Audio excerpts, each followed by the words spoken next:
আসসালামু আলাইকুম ভিউয়ার্স। আজকে আমি একটি গুরুত্বপূর্ণ বিষয় নিয়ে আপনাদের সাথে কথা বলবো। সেটি হচ্ছে বাংলাদেশের মাজার, যে মাজার পূজা। আসলে দেখুন, আমি আপনাদের সামনে এখন তুলে ধরতেছি একটা মাজার। সেখানে আসলে নিম্ন শ্রেণীর কিছু মানুষ ওরা মানে দীর্ঘদিন যাবৎ এখানে টাকা উঠিয়ে, বিভিন্ন লোক থেকে দান সদকা করে টাকা উঠিয়ে এখানে একটা মাজার তৈরি করছে। বাট আসলে এখানে অলি আউলিয়া বা আল্লাহ তালার সৃষ্টির কোনো কিছু এখানে ছিল না। কারণ অলি আউলিয়াদের এখানে আমার জন্ম, বাট আমি এখানে, কিন্তু আমার জানা মতে আমি কখনো জানি না এখানে কোনো অলি আউলিয়া ছিল অথবা অলি আউলিয়ার এখানে মৃত্যু হয়েছে এবং কি অলি আউলিয়াদের কবর এখানে, কিন্তু ওরকম কোনো কিছু এখানে নাই। কিন্তু তারা আসলে ধান্দার জন্য, ব্যবসার জন্য দেখুন এখানে একটা মাজার খুলে বসছে এবং কি এখানে সোলার অথবা লাইট লাগিয়ে ইলেকট্রিসিটি সিস্টেম করে দিয়েছে। দেখুন, আসলে আমাদের বাংলাদেশের মানুষ ইসলাম ভীরু, ইসলামকে অনেক ভালোবাসে। সেই জন্য আসলে যেখানে যেভাবে আছে, ইসলাম যেখানে হাত বাড়ায় ওখানে টাকা দান করে। আসলে যারা যে টাকাগুলো দান করতেছে এগুলো আসলে আল্লাহ তাআলার কোরআনে উল্লেখ করা আছে।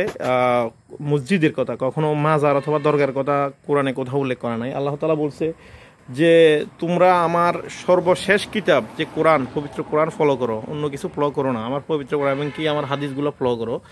বাট দেখুন যে মানে জ্ঞানহীন মানুষ কি না করতে পারে। এখানে যখন ফুল লাগাইছে এবং কি একটা কবর, এখানে আমি আশেপাশে আপনাদেরকে দেখাচ্ছি, এখানে আসলে একটা কবরস্থান ছিল। এখানে এই যে শান্তিতে মানুষগুলো ঘুমাচ্ছে, কিন্তু আছে তাদের ঘুমও হারাম করে দিচ্ছে কবরের এই মাজারটার কারণে। এটা অনেক ক্ষতি হচ্ছে। আসলে এটার উৎপত্তিটা আমি আপনাদেরকে একটু বলি। আসলে এখানে বলে ভাগা মামা, বলতে ওনার বাড়ি, মেন বাড়ি হচ্ছে বিলোনিয়া, যেটা ফেনীর পরশুরাম উপজেলার বিলোনিয়া বলে। ওইখানে ওনার একটা মাজার আছে। আসলে এখানে ওনার সেম নামে এখানেও একটা মাজার। আসলে উনি তো এখানে আমার যা জানা মতে এক সময় শুনছি ওরা মুখে বলতেছে কোন সময় আসছিল, একবার আসি নাকি এখানে এক রাত ছিল। তখন তো এখানে এক রাত থাকার পরে উনি নাকি চলে গেছে এখান থেকে। বাট ওই উনি এখানে ছিল এক রাত, কিন্তু ওনার এখানে একটা কবর তৈরি করতেছে। আসলে একটা মানুষের কি কখনো দুইটা কবর হয়? এটা কি আপনারা কখনো বিশ্বাস করেন? ওনার মেন কবর হচ্ছে বিলোনিয়া, কিন্তু এখানে অর্ধ মুরুক্ষহীন মানুষ কিছু আছে না, তা যারা যেমন এখানে মহসিন সংসু নামের আরও কিছু কমিটি আছে, ওরা কমিটি করে এখানে একটা মাজার তৈরি করছে এবং এখানে একটা দান বক্স রাখছে। দেখুন, আর রাস্তার সাইডে আমি আপনাদেরকে দেখাচ্ছি। আসলে এটা কি ইসলাম কখনো মানে যে এইসব মাজার? মাজার বলতে কি, আসলে তোমরা যদি ইবাদত করার ইচ্ছেই থাকে, আল্লাহ তাআলার পবিত্র ঘর মসজিদ আছে, তোমরা মসজিদে যাও, মসজিদে গিয়ে আল্লাহর কাছে হাত তোলে, আল্লাহর কাছে কোনো কিছু চাও, আল্লাহ তাআলা তোমাদের সব আশা পূরণ করবে। কিন্তু তোমার মাজারে কেন? মাজার কি?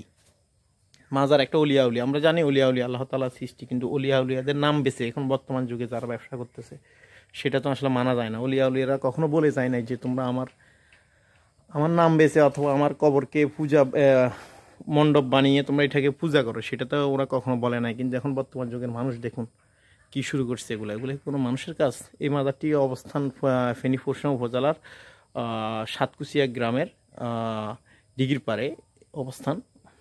দেখুন, আসলে এখানে পুরো রাত ভরে লাইট জ্বলে এবং কি মাঝে মাঝে মানুষ এখানে সিন্নি দেয়, যে মানত করে। মানত আসলে মানত বলতে কি, আল্লাহ তাআলার কাছে তুমি আল্লাহ তাআলার কাছে মানত করো। এখানে তুমি এই মাজারে এসে একজন এই মাজারটার কাছে এখানে মাটি গুঁড়া রাখিয়া এখানে সাইডে কিনে টাইস করে ওয়াল করে এখানে মানত করতেছে। এটা কি কোনো জায়েজপূর্ণ কোনো কাজ?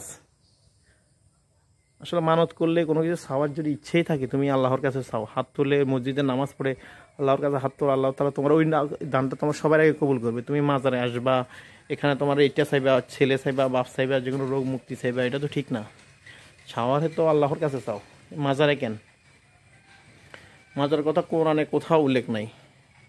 দেখুন ভিউয়ার্স, আমি আপনাদেরকে মাজারটা দেখাচ্ছি। এখানে দেখুন উপরে টিন সিট, এনার্জি বাল্ব অথবা দেখুন সোলার সিস্টেম করে দিয়েছে, একটা ইলেকট্রিসিটি কারেন্টের ব্যবস্থা করে দিয়েছে। দেখুন এখানে অবস্থান, এখানে ফুল লাগাইছে। আর আমাদের প্রিয় নবী হযরত মুহাম্মদ সাল্লাল্লাহু আলাইহি সাল্লামের রওজা মোবারক সৌদি আরব। এমনকি আপনি একটা জিনিস চিন্তা করলেই তো পারা যায় যে ইসলামের মূল ভিত্তি সৌদি আরব, বাট মধ্যপ্রাচ্য দেশগুলোতে আপনি একটু চিন্তা করে দেখুন তো কয়টা মাজার আছে ওখানে, কয়জন মানুষ মাজার গিয়ে পূজা করে, মাজার গিয়ে দান সদকা করে, মাজার গিয়ে কোনো কিছু চায়, কয়টা মানুষ চায়?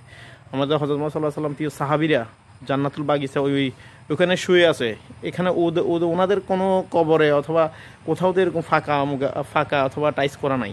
ওদের তো শুধু একটা ইট তাবুক দেওয়া উপর দিয়ে, যে শুধু চিহ্নের জন্য একটা তাবুক দিয়ে রাখছে সাইডে দিয়ে কবরের চিহ্নের জন্য। আর দেখুন এখানে সাধারণ, উনি তো আসলে সাহাবীদের পায়ের মানে তুচ্ছর মূল্য নাই ওনার কাছে, তারপরেও দেখুন ওনার নামে এত বড় একটা টাইস করে মাজার করে এখানে রাখছে। আসলে আমি আপনার যারা ভিডিওটা দেখতেছেন, আসলে আমি উলিয়াদের বিরুদ্ধে না, কিন্তু যারা তাদের নামে ব্যবসা করে, বিজনেস করে, যেমন এই মাজারটা হয়েছে অনেক দিন যাবত, কিন্তু এই মাজারটা থেকে অনেক জায়গা থেকে টাকা উঠিয়ে এই মাজারটা, এখানে একটা বড় একটা ওয়াজ হয়েছিল, এখানে এই জমিনে একটা ওয়াজ হয়েছিল অনেক বড়, এখানে অনেক মাওলানা আসছে, কিন্তু যে মাওলানা মাজারটা ওয়াজটার পরে অনেক টাকা কালেক্ট করার পরে এই টাকাগুলা আসলে, এই টাকাগুলো কী বলবো আপনাদেরকে, যারা কমিটি করছে তারা আসলে ভাগযোগ করে খেয়ে ফেলছে, যে টাকা উঠিয়ে এই টাকাগুলোতে কিছু কাজ করছে আর বাকি টাকাগুলো ওরা ভাগ করছে, ভাগ করে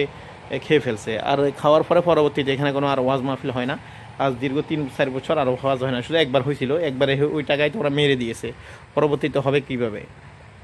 আর দেখুন আসলে ইসলাম আমি জানি না, আমার জানা মতো আমি যতটুকুই জানি, বাট ইসলামে কখনো মাজার সম্মত না, মাজার পূজা নাই, এবং কি এটা ভিত্তিহীন। তো ভিউয়ার সবাই ভালো থাকবেন। আমি আপনাদেরকে আসলে একটা ঐতিহ্যবাহী বিষয়ে তুলে ধরলাম।